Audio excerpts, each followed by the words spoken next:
जांच एजेंसियों की छापेमारी को लेकर सियासी गर्मागर्मी तो आपने खूब देखी होगी, लेकिन आज बात खजाने के गणित की करेंगे। जांच एजेंसियों ने बीते दिनों जितनी रकम जब्त की है, वो पैसे और गहने आखिर जाते कहां हैं? काले धन के रहस्य लोक की ये एक्सक्लूसिव स्टोरी देखिए। 91 किलो सोना, 340 किलो चांदी, जिनकी कुल वैल्यू करीब 48 करोड़ रुपए है। ईडी ने बुधवार को मुंबई में रक्षा बुलियन और क्लासिकल मार्बल नाम की 2 कंपनियों के ठिकाने पर छापेमारी करके ये बरामदगी की है। इससे पहले ईडी ने ममता के मंत्री रहे पार्थ चटर्जी की करीबी अर्पिता के घर से 50 करोड़ कैश बरामद किए थे। अभी 10 सितंबर को mobile gaming app fraud case में कोलकाता से 15 करोड़ कैश की बरामदगी ईडी ने ही की थी।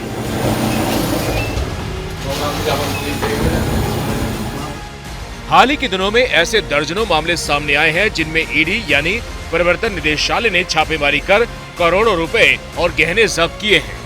अब आपके मन में सवाल होगा कि ईडी जो जब्ती करती है उनका होता क्या है, तो इस तरह से समझिए। जब्ती मुख्य रूप से 3 तरह की होती है।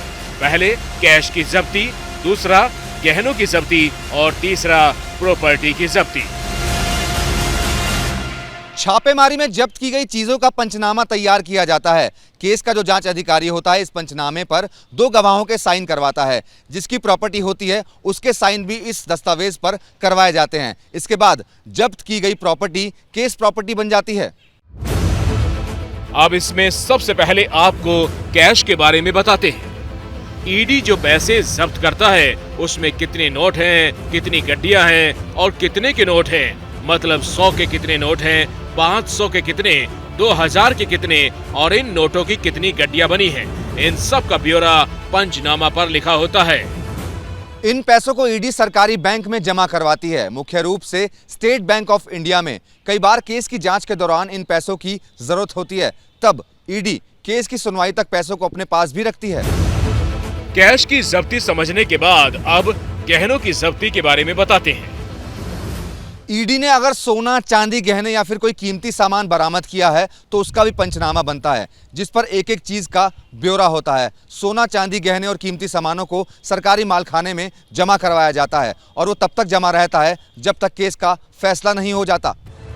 कोर्ट में केस का फैसला अगर ईडी के पक्ष में आया तो फिर गहनों पर सरकार का हक हो जाता है, लेकिन अगर आरोपी ने साबित कर दिया कि उसने कुछ गलत नहीं किया है तो फिर जब्त सामान कोर्ट के आदेश पर वापस हो जाता है।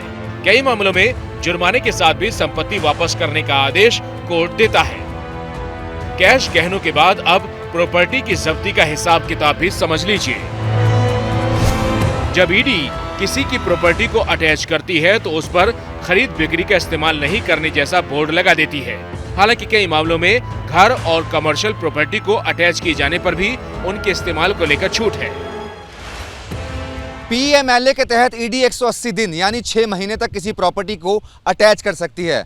अगर तब तक अटैच प्रॉपर्टी को ईडी सही साबित नहीं कर पाती है तो 180 दिन बाद प्रॉपर्टी मुक्त हो जाती है, और अगर ईडी सही साबित होती है तो ये सरकारी प्रॉपर्टी हो जाती है।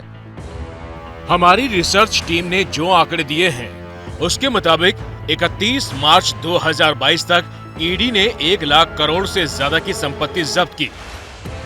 इन 1 लाख करोड़ में देवघर जैसे 262 एयरपोर्ट बनाए जा सकते हैं, देवघर जैसे 95 एम्स बनाए जा सकते हैं, बुंदेलखंड जैसे 7 नए एक्सप्रेसवे बनाए जा सकते हैं और कुशीनगर जैसे 375 मेडिकल कॉलेज बन सकते हैं।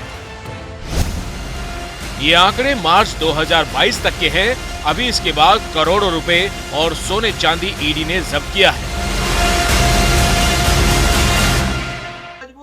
क्या मजबूरी है मेरी, बताइए। मैं अभी आपको बताती हूँ कि मैंने ओए होए होए होए, नमकीन के चटकारे लेते हुए टकटकी मार के डिबेट शो को पॉज रिपीट कर कर के देख रहे हैं जोगिंदर जी।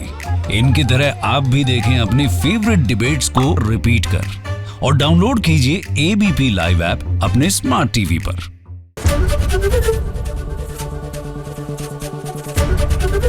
एबीपी न्यूज आपको रखे आगे।